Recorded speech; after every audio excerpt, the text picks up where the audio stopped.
नमस्कार, मैं रघुनाथ प्रसाद आज चर्चा कर रहा हूँ BSSC first inter level exam से संबंधित पंचायती राज विभाग के पद पंचायत सचिव के संबंध में। इसके पहले मैं एक पार्ट 1 वीडियो जो इससे संबंधित है उसमें फिजिकल के जो क्वालिफाइड कैंडिडेट हैं उनकी संख्या संभवतः 4900 है।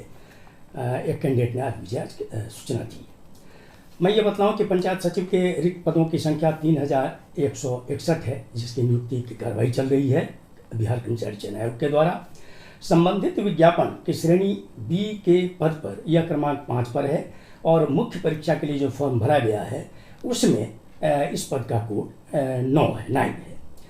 इस पद के लिए शैक्षणिक योग्यता जो है, जिसे भी योग्यता कहेंगे, वो है इंटर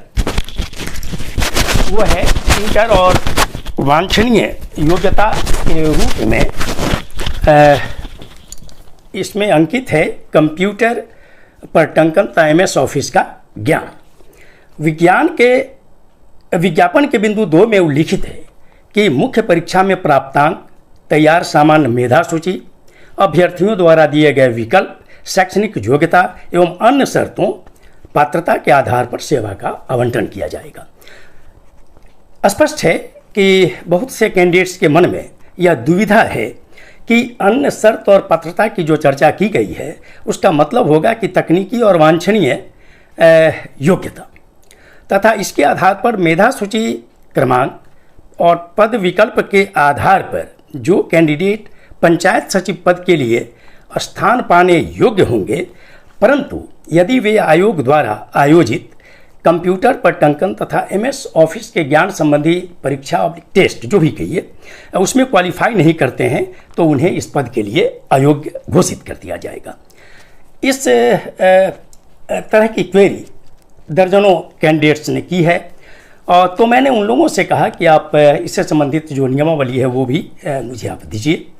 तो कई कैंडिडेट्स ने मेरे व्हाट्सएप पर नियमावली उपलब्ध कराई जो वर्ष 2011 की है, जो पंचायत सचिव की नियुक्ति, अधिकार और कर्तव्य से संबंधित है। इसमें नियम 2 में वर्णित है कि जो भी पंचायत सेवक अब तक हैं वे पंचायत सचिव के रूप में पंचायतों में नियुक्त किए जाएंगे।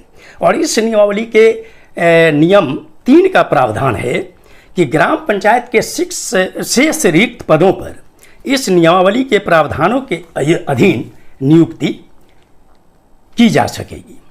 अब नियम क्या है इसे हम आगे देखते हैं।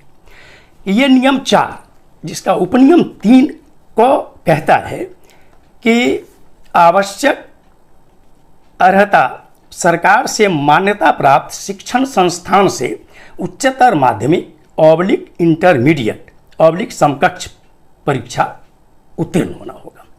और नियम 4 उपनियम 4 के अनुसार वांछनीय अर्हता वो है विहित अर्हता जो एकदम अनिवार्य है। और वांछनीय अर्हता कहता है कि कंप्यूटर संचालन यथा कंप्यूटर पर टंकन तथा एमएस ऑफिस का ज्ञान। ऐसे आवेदक भी इसी में लिखा हुआ है जो आयोग द्वारा खुली प्रतियोगिता में भाग लेने के समय कंप्यूटर संचालन का ज्ञान नहीं रखते हों पर विहित अर्हता प्राप्त हों। अर्थात विहित अर्हता का क्या मतलब है कि इंटर वो अवश्य हों, वे परीक्षा में भाग ले सकेंगे। मतलब वांछनीय अर्हता नहीं भी रखते हैं तो।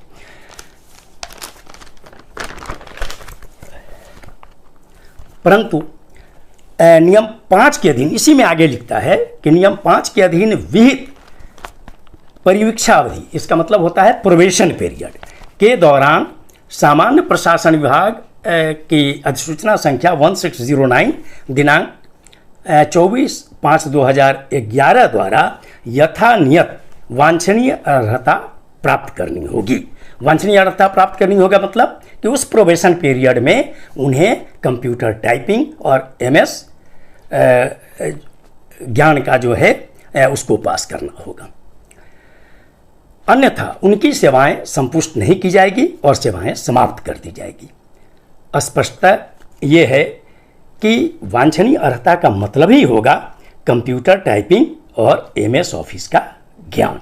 ये उन्हें प्रोबेशन पीरियड में पास करना होगा। नियम 5 के अनुसार एकदम स्पष्ट आगे ये लिखा हुआ है कि प्रोबेशन पीरियड 2 वर्षों की होगी। इस अवधि में इनको 3 चीज़ करना है कि वांछनीय अर्हता भी प्राप्त करनी होगी, प्रशिक्षण भी प्राप्त करना होगा और विभागीय परीक्षा जो होगी वो इनको पास करना होगा। मैंने अब तक जिन तथ्यों की चर्चा की है इसमें बहुत स्पष्ट है।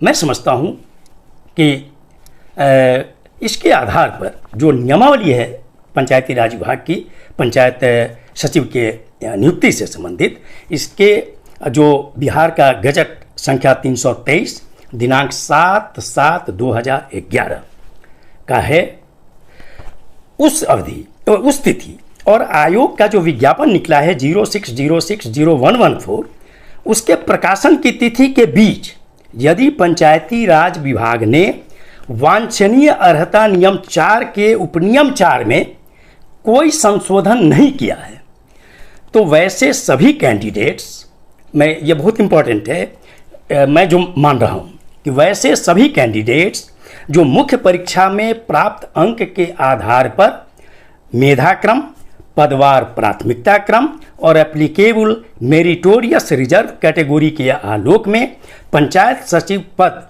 आवंटन के योग्य हैं तो उन्हें यह पद आवंटित किया जाना चाहिए, भले ही वे वांछनीय योग्यता संबंधी कंप्यूटर टाइपिंग और MS ऑफिस का ज्ञान संबंधी आयोग द्वारा आयोजित एग्जाम में अपीयर नहीं हुए हों अथवा अगर अपीयर हुए हों तो उसमें वो क्वालिफाई नहीं करेंगे।